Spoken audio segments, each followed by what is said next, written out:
जय श्री कृष्ण। तो चले आगे बढ़ें।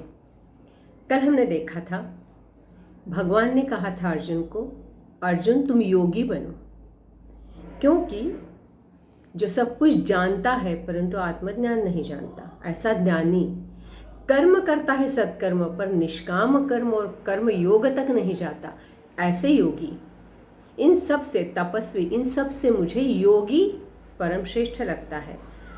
उसमें भी कौन सा योगी? जो श्रद्धावान है, वो मुझे प्राप्त होता है, वो मुझको प्राप्त करता भी है। किसको? उस परम तत्व को। भगवान ने कहा तुम जानते हो यह परम तत्व कैसा है। इस परम तत्व को जानना ही सच में जानना है, सही अर्थों में जानना है, क्योंकि यह एक बार जान लो तो इसके आगे जानने को कुछ बचेगा नहीं, कुछ शेष नहीं रहेगा, तुम्हारी इच्छा ही नहीं रहेगी कुछ और आगे जानने की। अभी हम जो कुछ जानते हैं ना, उसके आगे और क्या है, और क्या है, कैसा है, क्यों है, अनेकानेक प्रश्न, और जानना, कितने खोजे कर ली परंतु फिर भी जानना शेष ही रहा। तो भगवान कहते हैं देखो, तुम जो जानते हो वह विज्ञान है, जो ज्ञात है, जिसे देखते हो, वह सब पंचेंद्रियों के द्वारा अनुभव किया जा सकता है, वह विज्ञान है। और वह विज्ञान अर्थात क्या है? यह समग्र विश्व है। और यह विश्व कैसा है? यदि वो परम तत्व नहीं रहेगा तो जड़ कहलाता है। फिर इसके पार जो कुछ है, यह जो कुछ विश्व है, यह जो कुछ तुम्हारे आसपास है, यह जो पंच महाभूतों से और हमारे अंतःकरण चतुष्टय आदि से जो कुछ अष्टभाव जो बने हैं, इन सब के परे भी कुछ है। और वह परे क्या है? यह जानना, उसको समझ लेना, उसको प्राप्त कर लेना, वह ज्ञान है। और वह ज्ञान है चैतन्य का ज्ञान, वह ज्ञान है आत्मज्ञान। और उस ज्ञान को कहते हैं परा प्रकृति।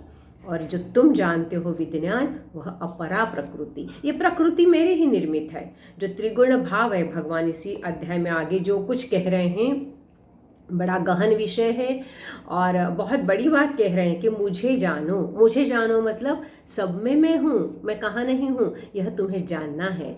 यह जो त्रिगुण भाव निर्मित है, सत रज तम आदि, यह जो तुम प्रकृति देख रहे हो, यह सब कुछ मैंने निर्माण किया है, पहले तुमको बताया था। और फिर भी मैं उस त्रिगुणों में नहीं हूँ और ना वह मेरे में है, मेरे अंदर कोई त्रिगुण भाव तुम नहीं देखोगे। और यह जो कुछ बना है, यह उस प्रकृति, यह योग माया मेरे द्वारा निर्मित है। और इस माया से तुम घिरे हो। अब इस माया से जो घिरा रहता है, वह इसके पार जा ही नहीं पाता। इसके पार जाना जो चाहता है, वह ज्ञानी करके आगे जा सकता है, वह ज्ञान तक जा सकता है, मुझ तक जा सकता है। तो योग माया के जाल में ना फंसने का जो प्रयास करता है, वह कैसा है? वह भजता है, नित्य मुझे भजने वाला, वह योगी। भजन्ते माम, वह मुझे भजता है श्रद्धा से, वह श्रेष्ठ है, वह ज्ञानी कहलाएगा।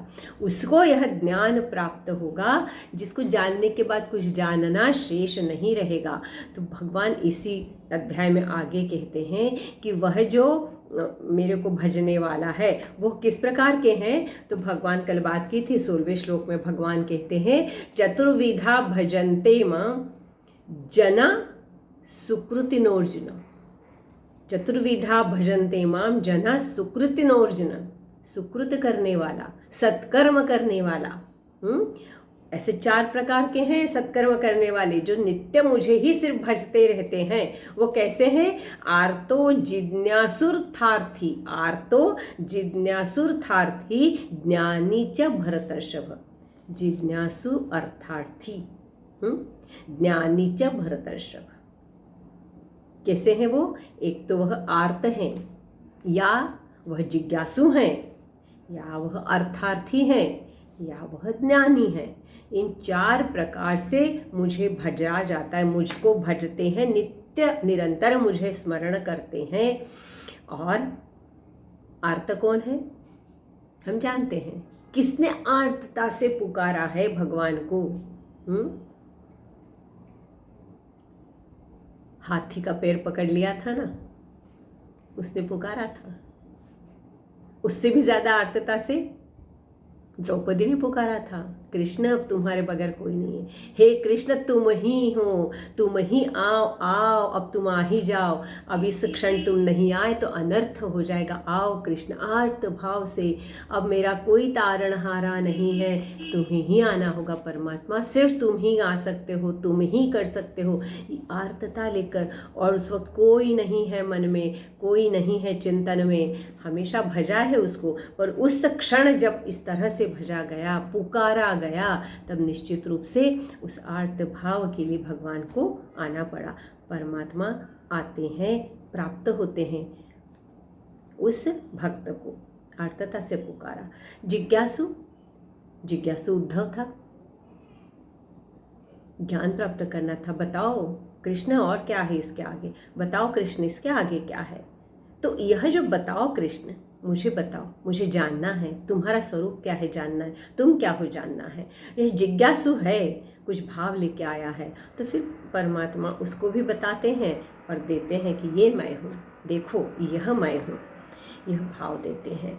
और तीसरा अर्थार्थी कुछ और कारण होता है, जिद होती है कि मुझे तुमको प्राप्त करना ही है और तुम मुझे वह स्थान दोगे, तुम मुझे वह बात दोगे जो मैं चाहता हूँ। ध्रुव, ऐसा स्थान दो कि कोई मुझे वहाँ से हिलाएगा नहीं, ये वह तुम ही दे सकते हो।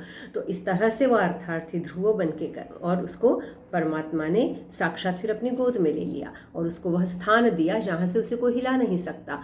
तो यह जो तीनों थे, यह तीनों किसी इच्छा से भगवान को पुकार रहे थे, भगवान को भज रहे थे, भगवान को प्राप्त करने की इच्छा कर रहे थे।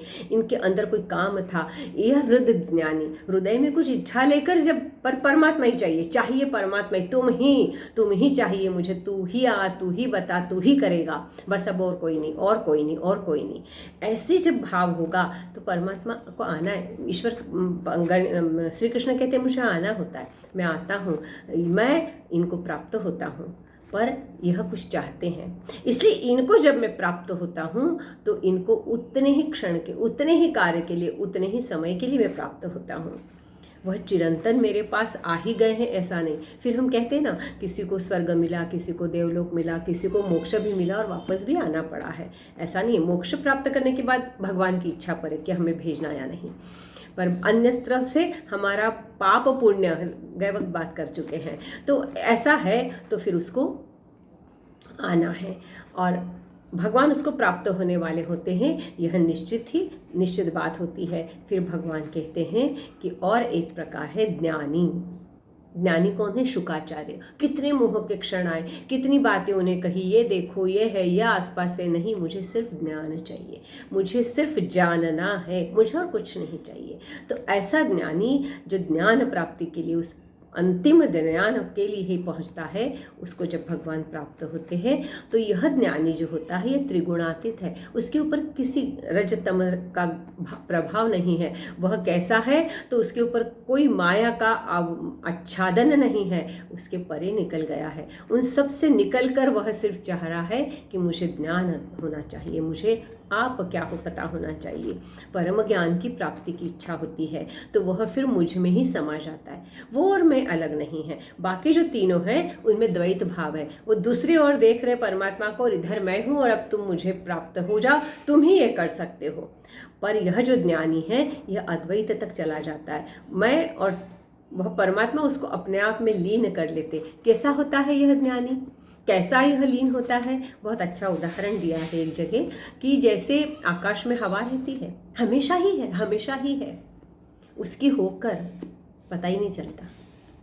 पर जैसे ही थोड़ा सा वह क्रियाशील होती है, जैसे ही वह थोड़ी सी बहती है, पता चलता है, कार्य करती है, पता चलता है। तो यह ज्ञानी जब क्रियाशील होता है हम देखते हैं, पर वह ज्ञानी अंदर से पूर्ण रूप से एकाकार हुआ रहता है, निरंतर परमात्मा से जुड़ा रहता है। और ऐसा जुड़ा रहने के कारण वह ज्ञानी जो है वह उस भाव से उस परमात्मा तक जाता है। भगवान कहते हैं कि देखो, तुम जब जानना चाहो तो सर्वत्र मैं हूँ ही, यह जो कुछ निर्मित हुआ है मैंने ही किया है निर्माण, मैं ही स्थिति उत्पादन करने वाला मैं, स्थिति में रखने वाला मैं और लय करने वाला भी मैं ही हूँ। यह जब जान लो तो सिर्फ मुझे ही पाने के प्रयास जब हो, मुझे ही जानने के जब प्रयास हो, उस परम तत्व को समझने की बात हो, तब निश्चित रूप से इन सब से तुम मुक्त हो जाओगे। और इन सब से जब मुक्त हो जाओगे तो अनायास ही मुझे प्राप्त करोगे, मुझ तक आओगे। इन सब से निकलने के लिए कहीं ना कहीं जब हम कहते हैं कि वह योगारूढ़ होने के बाद की यह स्थिति, हम ज्ञान सांख्य योग की जब बात कर रहे थे, वह ज्ञानी यही चाहता है, वह कर्मयोगी यही चाहता है, यह योगी भी यही चाहता है। फिर यहाँ भगवान क्या कह रहे हैं कि इन सब से भी एक और चीज़ मैंने जोड़ी है कि यह होते हुए भी श्रद्धावान होना उसका ज़रूरी है। वह भक्त भजे मेरे से परम श्रद्धा से, निरंतर मुझको भजने वाला फिर मुझे प्राप्त होता है, क्योंकि वो मुझसे अलग होता ही नहीं है। वह सिर्फ और सिर्फ मैं ही हूँ इस भाव से जब देखता है।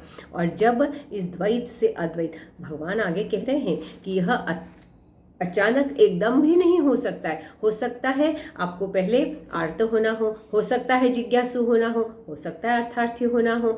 जैसे कि पहले कहा है, शनै शनै की बात है, तो यहाँ तक आने में शायद इन सब में से गुजरना पड़े, शायद इन सब सीढ़ियों को पार करना पड़े, और ये ऐसा करते करते तुम उस परम तत्व को जान सको, उस परम तत्व को समझ सको। और जब परम तत्व को समझ सको, उसको जान सको, उसको जानने के बाद कुछ शेष नहीं है ऐसा लगे, तब तुम उस परम तत्व को ही मिल जाओगे।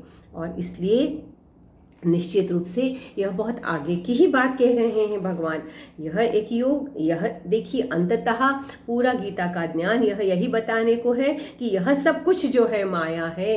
यह तू और मैं वाली बात छोड़ दे, ये और मैं वाली बात छोड़ दे, अंततः सब कुछ मैं ही हूँ। परमात्मा यही कहना चाह रहे हैं, श्री कृष्ण यही समझाना चाह रहे हैं शुरू से, और समझाने का तरीका धीरे धीरे गूढ़ गहन भी होता जा रहा है। एक एक पद समझते जाते हैं तो आने वाले पद भी समझना आसान हो जाता है। तो यहाँ पर यदि हम यह भाव देखने लग जाएं कि नहीं, सर्वत्र परम तत्व ही है, सर्वत्र वही है, मैं निरंतर उसके चिंतन में रहूं, मैं काम करूं तब भी उसके चिंतन में रहूं, तो निश्चित रूप से मीराबाई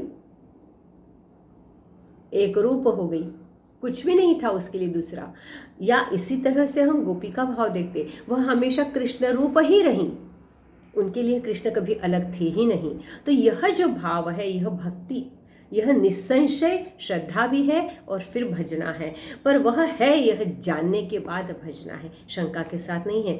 और फिर इसका ज्ञान जो है, यह ज्ञान जो है, यह अनुभव करते आता है, अनुभूति का ज्ञान है। यह गुड़ मीठा है कह तो सकते हैं, पर मीठा क्या है यह चखे बगैर नहीं पता चलता, यह तो जो चखता है उसे पता है। तो यह होता है, यह अनुभूति होती है, यह अनुभव होता है, उस परम तत्व तक जाने की बात होती है। परमात्मा कहते सहज रूप से मैं प्राप्त होता हूँ, सहज रूप से वह मुझे प्राप्त होता है। और इसलिए तुम्हें इन कदम दर कदम निश्चित रूप से आना होगा। द्वैत में मुझे देखो तुम और मैं अलग देखो तो भी कोई दिक्कत नहीं है, ऐसा देखते देखते ही तुम और मैं एक हो जाते हैं।